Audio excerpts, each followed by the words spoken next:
We have Khalid Hashim, who's the CEO and Managing Director of Thailand's Precious Shipping and one of the largest dry bulk carrier operators here in the Asia Pac, and he joins us from our Bangkok studios today. Khalid, thank you so much for joining us on this Friday. Hopefully you heard Leslie Tan and his report on the, I guess, the conditions right now in the shipping industry. It looks like supply is going to outstrip demand in just a few years, if not this year. So is that why you remain cautious at this point?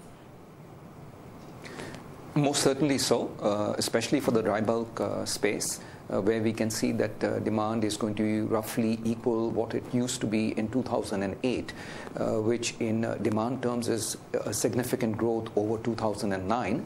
But in the meantime, supply has grown by approximately 10% per annum over the last 3 years. That is 8, 9, and even in 10, it will grow by about that much. So overall, there'll be a massive growth in supply, yet demand would roughly be where it was at 2008.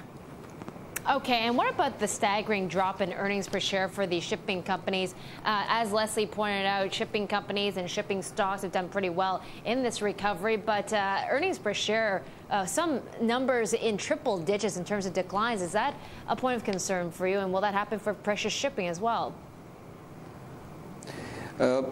As far as the declines are concerned, I think I didn't get the feed from Leslie, so I can't really comment, but I can say this, that the declines have mainly been in the container space.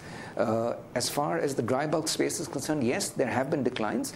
Different companies have been hurt differently. For example, Precious Shipping, we've outperformed the market if we were to compare with our peers.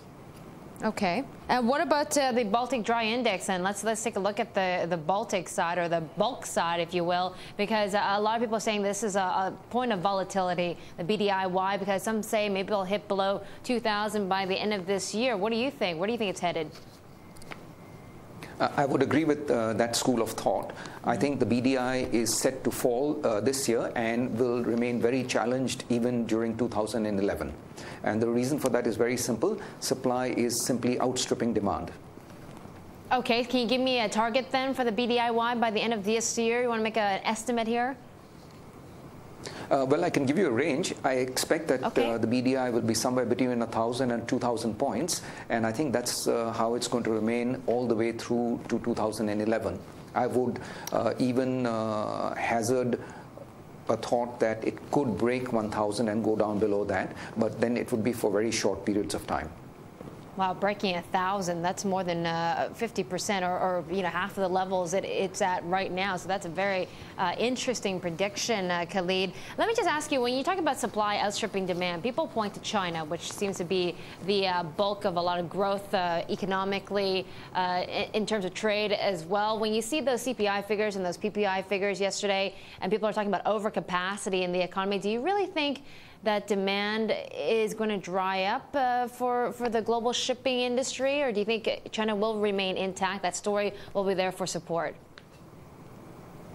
I think China is going to continue to support the dry bulk market, and that has never been in doubt. The only thing is that can China's demand exceed the supply that is coming on? And that, I think, is the real problem. It's not that demand is not growing. Demand is growing and growing very well, but supply is simply outstripping demand. Okay, if that's the case, should we be seeing some more bankruptcies then for bulk shippers in the coming years? I think 2009 could be characterized by the year of the unexpected, with expected bankruptcies not taking place. I think 2010 and 11 could be characterized by years of calling them the years of the expected, and I suspect that a lot more bankruptcies and a lot more foreclosures will take place during these 2 years. Okay, and that's why Precious Shipping, I guess, is keeping more cash on hand then to protect the shipping company itself, because you probably have the second lowest gearing among the 5 biggest shippers that we track, these bulk shippers. What sort of opportunities does that present for Precious Shipping? Does that mean acquisitions coming down the pipeline? Well, if you look at us, we've sort of timed this market to perfection. We've been able to sell off all our oldest ships, about 25 of them since the start of last year, and we're ready to replace them now. And obviously, replacing them when the market is at its lowest point, especially in a capital-intensive, highly leveraged business, is the right way to go. Okay, but you have $175 million in cash on hand. What are you going to do with this cash? Are you going to give it back to shareholders? Well, we have been liberally giving cash back to the shareholders. We have one of the highest dividend payout ratios. We also will be reserving this cash after having paid out very handsome dividends to our shareholders to help grow the business. Because remember, I have to replace about 25 ships that I've sold off. And that could cost me somewhere in the region of about $500 million, of which I have the leverage levels available to me. I have signed credit facilities for that, but I also would like to keep some of my cash as an opportunistic reserve. And Khalid, quickly, when do you think you're going to make those orders for those new ships?